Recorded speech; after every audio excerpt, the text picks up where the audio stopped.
আসসালামু আলাইকুম আপুরা ভাইয়ারা।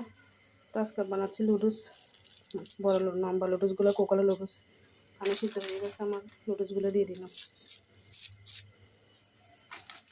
আজকে বানাবো চিংড়ি মাছ দিয়ে লুডুস। আপনারা আমার পাশে থাকবেন, দেখেন কী করে। আপনাদেরকে একটা টিপস দেখে, একটু হলুদ দিবেন, আর দিতে হবে না হলে একেবারে দিয়ে দিবেন। আর একটু তেল দিবেন, সয়াবিন তেল, দেখবেন লুডুসটা ঝরঝরা হবে। যতই নরম হোক, তেলের কারণে ঝরঝরা হবে।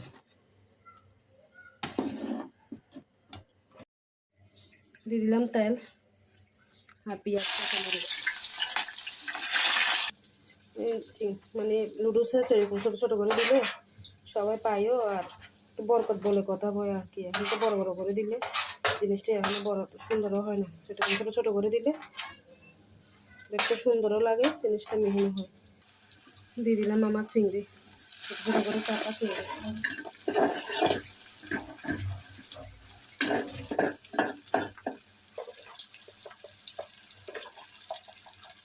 দিয়ে দিচ্ছি লবণ আর একটু ধনিয়া গুঁড়া, জিরা গুঁড়া। এটা তো ম্যাগি লুডুস বলতে কিছু দিতে হয় না, এটা লম্বা লুডুস, তো হলুদ প্যাকেটের। ওইটার মধ্যে একটু মশলা সব কিছু দিলে মজা হয়। কোকালার মশলা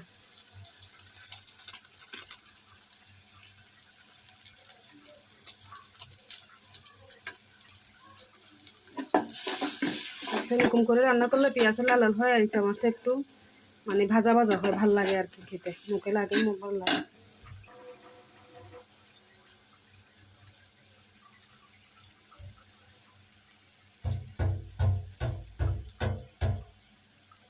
দিয়ে দিলাম নুডলস। আপনারা ভাইয়ারা, আপনারা নুডলস অনেক ধরনের করেন, আপনারা কীরকম করে রান্না করেন আমার সাথে শেয়ার করবেন, কমেন্ট করে জানাবেন।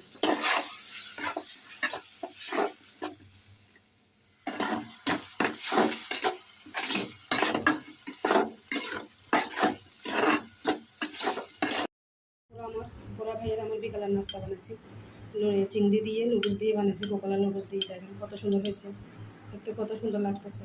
আপনারা কে কেমন করে নুডলস বানান, ডিম দিয়ে না মুরগি দিয়ে না, আমাকে কমেন্ট করে জানাবেন। সুন্দর হলে একটা লাইক দিবেন।